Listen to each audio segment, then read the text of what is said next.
ಪಂಜಾಬ್ನಲ್ಲಿ ವಿಧಾನಸಭಾ ಚುನಾವಣೆಗೆ ಇನ್ನೂ ಸಮಯವಿರಬಹುದು. ಆದರೆ ರಾಜ್ಯದ ರಾಜಕೀಯ ಅಂಗಳದಲ್ಲಿ ಈಗಲೇ ಬಿರುಸಿನ ಚಟುವಟಿಕೆಗಳು ಆರಂಭವಾಗಿದೆ.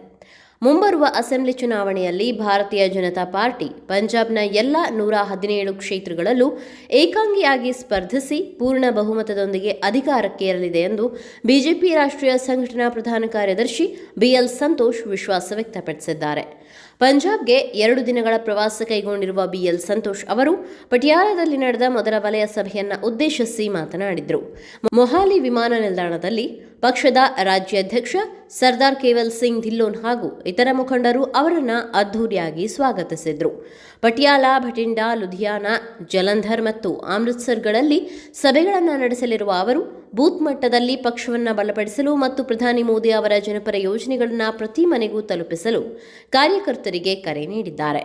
ಮತ್ತೊಂದೆಡೆ ಬಿಜೆಪಿಯ ಈ ಸವಾಲಿಗೆ ಆಡಳಿತಾರೂಢ ಆಮ್ ಆದ್ಮಿ ಪಾರ್ಟಿ ತೀವ್ರ ತಿರುಗೇಟು ನೀಡಿದೆ. ಪಂಜಾಬ್ ಹಣಕಾಸು ಸಚಿವ ಹರ್ಪಾಲ್ ಸಿಂಗ್ ಚೀಮಾ ಮಾತನಾಡಿ, ಬಿಜೆಪಿ ಏಕಾಂಗಿ ಸ್ಪರ್ಧಿಸಲಿ ಅಥವಾ ಮೈತ್ರಿ ಮಾಡಿಕೊಳ್ಳಲಿ, ಪಂಜಾಬ್ನಲ್ಲಿ ಆ ಪಕ್ಷಕ್ಕೆ ಯಾವುದೇ ನೆಲೆ ಇಲ್ಲ ಎಂದಿದ್ದಾರೆ.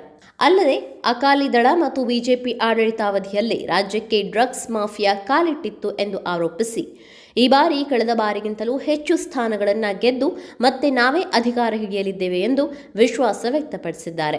ಆದರೆ ಇದಕ್ಕೆ ಕೌಂಟರ್ ನೀಡಿರುವ ಬಿಜೆಪಿ, ಆಪ್ ಸರ್ಕಾರ ಪಂಜಾಬ್ನಲ್ಲಿ ಸಂಪೂರ್ಣ ವಿಫಲವಾಗಿದೆ ಎಂದು ವಾಗ್ದಾಳಿ ನಡೆಸಿದೆ. ಶಿಕ್ಷಣ ಮತ್ತು ಆರೋಗ್ಯ ಕ್ರಾಂತಿಯ ಭೇಟಿ ನೀಡಿದ್ದ ಆಪ್ ಸರ್ಕಾರ ಒಂದೇ ಒಂದು ಹೊಸ ಆಸ್ಪತ್ರೆ ತೆರೆದಿಲ್ಲ, ಕಾನೂನು ಸುವ್ಯವಸ್ಥೆ ಹದಗೆಟ್ಟಿದೆ ಮತ್ತು ರಾಜ್ಯವು ಸಾಲದ ಸುಳಿಯಲ್ಲಿ ಸಿಲುಕಿದೆ ಎಂದು ಬಿಜೆಪಿ ತೀವ್ರವಾಗಿ ಟೀಕಿಸಿದೆ. ಒಟ್ಟಿನಲ್ಲಿ ಪಂಜಾಬ್ ರಾಜಕಾರಣ ದಿನದಿಂದ ದಿನಕ್ಕೆ ತೀವ್ರ ಕುತೂಹಲ ಕೆರಳಿಸುತ್ತಿದೆ ಅಂತಾನೆ ಹೇಳಬಹುದು.